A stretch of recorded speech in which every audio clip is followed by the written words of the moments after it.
Tuesday, and today I'm going to be talking to you about what to pack when you're going to Temagami. When getting ready to go winter camping, the best way to ensure you have an enjoyable time is to go prepared. You can do this by making sure you pack the right things. You never know whether it'll be cold or warm, wet or dry, windy, sunny or snowy, and the best way to handle this uncertainty is to have options for all conditions. I'm going to share with you a few ways to be prepared when you're going up north and what to bring, and if you follow these guidelines you will have a very enjoyable time in Temagami. Okay, so the first thing I'm going to talk to you about is what to bring, kind of what you'll be wearing on your top and your bottom half. So the first thing you should bring is your base layer. So you're going to have a top base layer and a bottom base layer, and this layer is really important in keeping you warm when you're in Temagami. It should fit closely to your body and act sort of like a second skin. Base layers are often made of polyester or something like merino wool, and these materials are really good at regulating body temperature, and they're quick dry, unlike something like cotton that once it gets wet it stays wet and it can make you really cold. Now, after your base layer, the next layer you're going to bring is what's called the mid layer, and this goes on top of the base layer. So often this is a fleece or like a thick wool layer. These layers are breathable if you get hot, but they keep you warm when you're standing around and not moving much. They capture the warmth through trapped air, and you should also bring a pair of fleece pants, which is kind of like a mid layer for your bottom half, to go on top of your base layer in case you're cold, or if it's an extra cold day, or if you guys aren't doing much moving about. After your mid layer is your insulation layer. So this layer is kind of optional depending on how cold it is or how cold you tend to get. It provides extra warmth, and it essentially does what the mid layer does, but it multiplies it. So it's just an additional layer, it just keeps you extra warm. This layer should not be cotton. None of the layers should be cotton, because once it gets wet it stays wet, and that can make you really cold.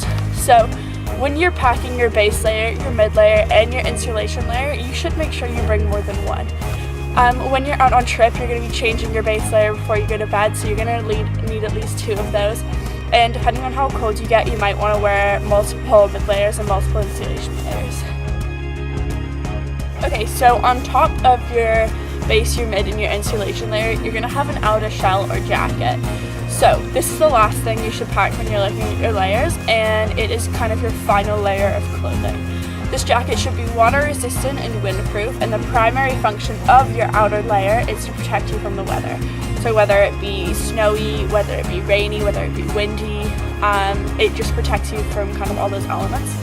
And both your pants and your jacket shells, if you don't own them, so I have a jacket on here that I own from skiing, and it's kind of thicker, which is still fine, but if you'd rather a shell, they have them available for rental at the school, as well as jackets like this, which are thicker and have kind of more insulation. The next thing I'm going to talk to you about is gloves or mitts. So make sure you bring gloves, more than one pair. You're going to be building quincies, playing in the snow, making your campsite, and chances are your gloves or your mitts are going to get wet. I would recommend mitts over gloves because your fingers are together when you're wearing mitts rather than being separate, so it's just kind of like they share the warmth, so it can be warmer. You should also consider bringing glove liners, which fit underneath your mitt or your glove, and it's just like an extra layer. So when we're talking about the body layers, it's kind of like a base layer for your hands. Woolen mitts are not great because they'll get really wet really fast. Next thing you're going to want to make sure you have with you when you're going to Temagami is hats. So make sure you bring 2 or 3 hats that are comfortable, warm, and cover your ears.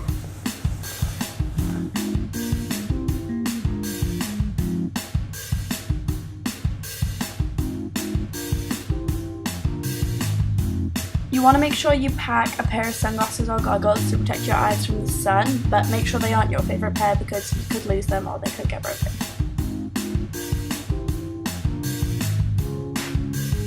When you're in Temagami, keeping your feet warm is very important. The first thing you will need is a good pair of socks. Ski socks or wool socks work perfectly. When picking a pair of boots to take up north, there are a few things you should consider. Make sure they're warm. No Uggs. No rain boots. Another thing to consider is that your boots aren't too short. You don't want to get snow inside of them because your feet will get wet and cold.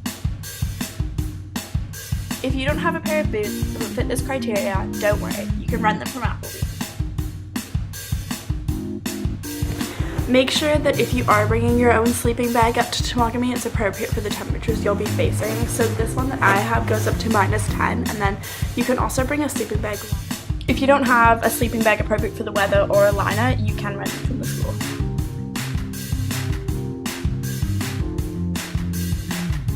Some toiletries.